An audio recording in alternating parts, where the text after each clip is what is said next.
السلام علیکم ورحمۃ اللہ وبرکاتہ۔ ناظرین و سامعین، استقبال ہے آپ کا ہمارے یوٹیوب چینل دیار تھانوی پر۔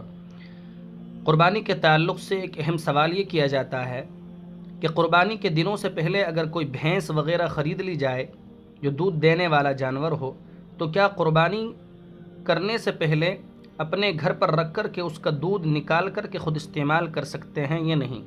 اس سلسلے میں جواباً عرض یہ ہے کہ اس کا دودھ نکال کر کے خود استعمال کرنے کی اجازت نہیں ہے، بلکہ اس دودھ کو نکال کر کے صدقہ کرنا لازم ہوگا۔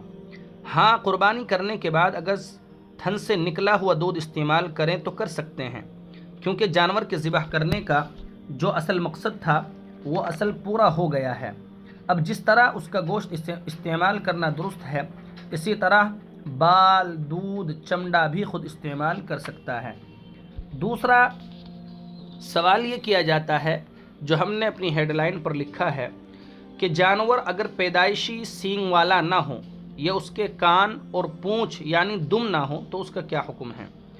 اس سلسلے میں جواباً عرض یہ ہے کہ جس جانور کے پیدائشی سینگ نہ ہو یا اسی طرح سینگ تو تھے لیکن اس کے سینگ جڑ سے اکھڑے ہوئے نہ ہو بلکہ صرف خول خول نکلا ہوا ہو، اس کی قربانی درست ہے۔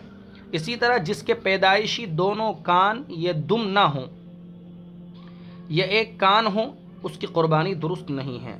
یعنی اگر پیدائشی پونچھ بھی نہ ہوئی اور کان بھی نہ ہوئے تو اس کی قربانی درست نہیں ہے۔ ہاں، کان تو ہیں لیکن کان چھوٹے ہو تو چھوٹے کان والے جانور کی قربانی جائز ہے، اس میں کوئی حرج نہیں ہے۔